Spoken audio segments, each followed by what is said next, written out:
నమో వెంకటేశాయ, నమో నమః. ఆపద ముక్కులవాడు, ఏడుకొండలవాడు, అనాథ రక్షకుడు అయిన ఏడుకొండల వెంకటేశ్వర స్వామివారి ప్రసాదాన్ని తినని హిందువు ఉండడు, ఆ రుచికి సంతృప్తి చెందని వాడు కూడా ఉండడనే చెప్పుకోవాలి.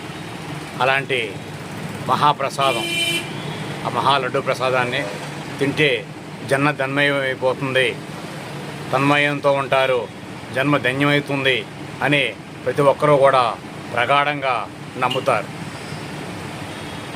అలాంటిది ఇటీవల కొంతమంది చేసిన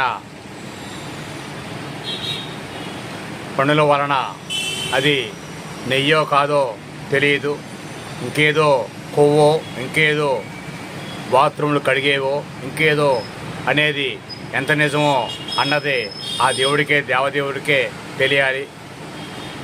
అయినా కానీ ఈరోజు ఆ ప్రసాదానికి ఉన్న విలువ యాడికి పోలేదు. నిజంగా ఇలాంటిది ఇంకేదన్నా ఎక్కడన్నా ఒక రూమర్ వస్తే అది ఆటోమేటిక్గా ఆ రూమర్ని బట్టి వాళ్ళ యొక్క వాల్యూ అడుగంటిపోవటం సర్వసాధారణంగా జరుగుతూ ఉంటుంది.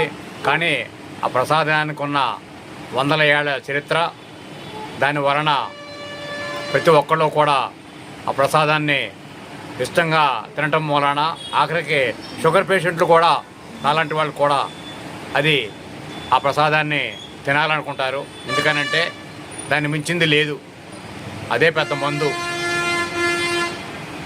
ఒక రకంగా చెప్పాలంటే అది ఒక పక్క అమృతం, మరో పక్క మనిషి బతకడానికి సంజీవనిగా ఉపయోగపడుతుంది అనే నమ్మకం అనేది ప్రతి ఒక్క హిందువులో కూడా ఉంటుందనేది అంతఃకరణ శుద్ధిగా, ఆత్మప్రబోధానుసారం, మనసా వాచా కర్మణ నేను నమ్ముతాను.